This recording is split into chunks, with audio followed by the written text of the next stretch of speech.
બપોરનો ટાઈમ હતો, જેઠ મહિનો, એટલો બધો તડકો. એક સાધુલો ઘોડી લઈને નીકળે. એમને એમ થયું કે આ માણસને એક બાજુ મૂકી ટૂંકા માર્ગે નીકળવું તો મારે ચલાડા ભગી જવાય. એટલે એ ઘોડીની લગામ ખેંચીને એ માણસ નીકળ્યા. એમાં એક બાવળના નીચે એક 18-20 વર્ષની દીકરી બેઠી. અને સાધુને માર્યા એટલે એને ઉતરી હતી ને એ બધે માથે ઉડી દીધી, વસ્ત્ર નાખી દીધું. એટલે રાઈ પાડી આયનો હાલતા તમે આમ ફરીને હાલો. ચલાળાનો ભગત એવું બોલ્યા, બેટા મારું મગું જોવાથી તને પાપ લાગે એવું છે કે મેં આવો ઝાકળ આવ્યો ના બાપુ એવું નથી. માહિતી નથી પણ એનું કારણ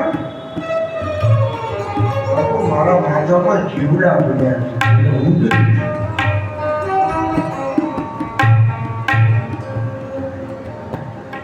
ઊંઘની થઈ તને જીવડા પડ્યા તો એની દવા તો તને કરાવવી પડે ને. તો કયા ગામની છું? તો હું ગરમણ ગામની છું, પટેલની દીકરી. મારા મા બાપ મને એમ ઉઠી ગયા છે. આ બીજાને રોગ ન લાગે ને એટલે એની દવા તો કે દવા મને એવું કહેતા હતા, જો આ વાટકો પૂર્યો માખણનો, આ મોળ પૂર્યો, રોજ આ ભેગો કરી અને મારા માથામાં ચોપડું.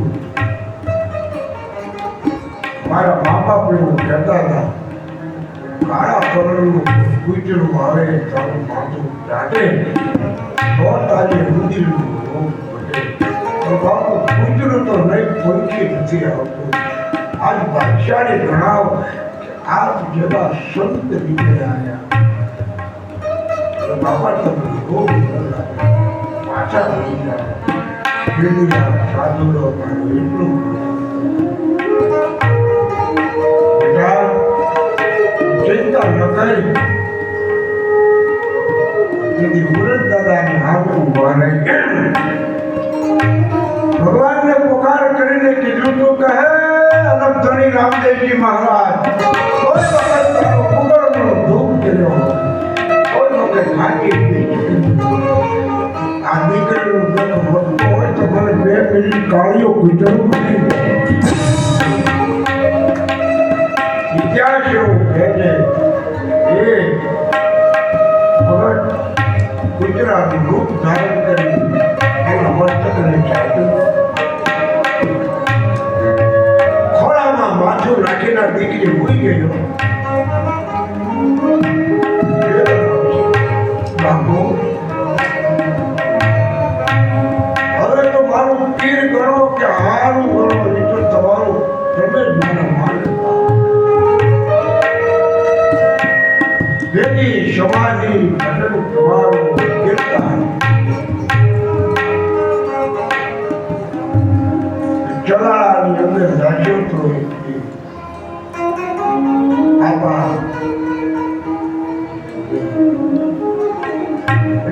સમાધિ જવાબ આને સંત કહેવાય. કપિલ ભગવાન શું કહે છે? માં સહન કરે.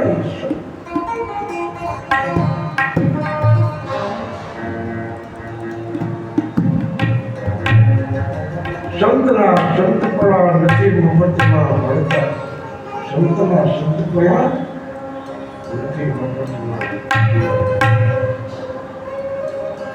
ભગવાને કપિલ ગીતાનું સરસ એવું ઉપદેશ આપ્યો. પૂજ્ય માતાજીને કહ્યું છે, હવે સત્યાનો સમય છે. માં છેલ્લા શબ્દમાં બોલ્યા એક વાત કહી.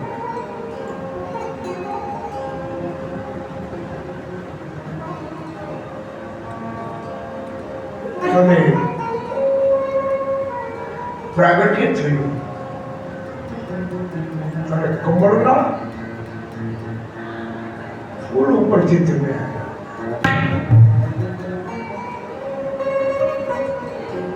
મારા સ્થળોમાંથી દૂધની ધારાઓ વહી. હે પરિબ્રહ્મ નારાયણ, હું તમારા ચરણની અંદર પ્રાર્થના કરું.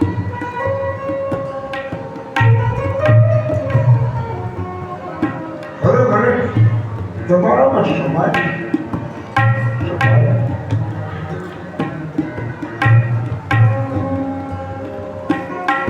ભગવાન કહે છે, માં જે ક્ષેત્રમાં મેં તમને ઉપદેશ આપ્યો છે એ ક્ષેત્રનું નામ મંત્ર ગયા. કોઈ પણ આ ક્ષેત્રમાં બેસી ભગવાન કપિલ કહે છે જે માનું શ્રાદ્ધ કરશે તર્પણ કરશે તેના જીવન